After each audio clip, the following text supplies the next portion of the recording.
ആര്യനെ big boss വിളിക്കുന്നുണ്ട്. വിളിച്ചിട്ട് ചോദിക്കുന്നുണ്ട്, "നിങ്ങൾക്കെന്തോ പ്രശ്നമുള്ളത് പോലെ തോന്നുന്നു. ആരോടെങ്കിലും സംസാരിക്കാൻ തോന്നുന്നുണ്ടോ? എന്തെങ്കിലും പ്രശ്നം നിങ്ങൾക്കുണ്ടോ? കാരണം നിങ്ങളുടെ ഗെയിമ്, സംസാരം, പ്രവൃത്തി ഇതൊന്നും മുമ്പത്തേത് പോലെയല്ല. എന്തെങ്കിലും നിങ്ങൾക്ക് ആരോടെങ്കിലും പറയണമെന്നുണ്ടോ? എന്തെങ്കിലും പ്രശ്നം നിങ്ങൾക്കുണ്ടോ?" എന്ന് ബിഗ് ബോസ് ആര്യനെ വിളിച്ച് ചോദിക്കുന്നുണ്ട്. ആക്ച്വലി ഇത് നമുക്കൊക്കെ തോന്നിയ ഒരു സംശയമാണ്. കാരണം കഴിഞ്ഞ കുറച്ച് ദിവസങ്ങളായിട്ട് ആര്യൻ എന്തൊക്കെയോ ചെയ്യുന്നു, എന്തൊക്കെയോ പറയുന്നു, എന്തൊക്കെയോ തമാശകൾ പോലെ പറയുന്നു. വായി തോന്നിയത് ഇങ്ങനെ പറഞ്ഞ് എങ്ങനെയൊക്കെയോ നടക്കുന്ന പോലെ സീരിയസ്ലി ലൈവിൽ ഞാനും അത് ശ്രദ്ധിച്ചു. ഇങ്ങനെ അല്ലായിരുന്നല്ലോ ആര്യൻ. ഈ പയ്യന് ഇത് എന്ത് പറ്റി എന്നിങ്ങനെ നമ്മൾ ആലോചിക്കുകയാണ്.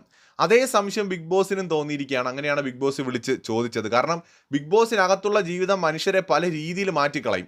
അപ്പോൾ അതുകൊണ്ട് ആര്യൻ എന്തെങ്കിലും തരത്തിലുള്ള ഒരു പ്രശ്നം ഉണ്ടോ എന്നറിയാൻ, അതായത് ഇപ്പോൾ ഫാമിലി ആയിട്ട് ആരെങ്കിലും സംസാരിക്കണോ, ഓക്കെ അല്ലേ, ആള് മെന്റലി ഓക്കെ അല്ലേ, ഹെൽത്ത് ഓക്കെ അല്ലേ, മെന്റൽ ഹെൽത്ത് ഒക്കെ ഓക്കെ അല്ലേ, അല്ലെങ്കിൽ എന്തെങ്കിലും വിഷമങ്ങൾ ഉള്ളിലുണ്ടോ, ഇതൊക്കെ ഒന്ന് അറിയാൻ വേണ്ടിയിട്ടാണെന്ന് തോന്നുന്നു ബിഗ് ബോസ് വിളിച്ചത്. ആര്യം പറയുന്നുണ്ട്, കുഴപ്പമൊന്നുമില്ല ബിഗ് ബോസ്, ഞാൻ ഓക്കെയാണ്. ഇങ്ങനെ ഒരു ഗെയിമിൽ കുറച്ച് മാറ്റങ്ങളൊക്കെ വരുത്തിയെന്നേ ഉള്ളൂ, വേറെ കുഴപ്പമൊന്നുമില്ല. അപ്പോൾ ബിഗ് ബോസ് പറയുന്നുണ്ട്, ഇഷ്ടമുള്ളതുപോലെ കളിക്കൂ, അത് ശരിയാണെന്ന് ഉറപ്പുവരുത്തൂ എന്ന് പറഞ്ഞിട്ട് പോകാനായിട്ട് പറയുന്നുണ്ട്. കൂടുതൽ അപ്ഡേറ്റ്സുമായി വീണ്ടും വരാം.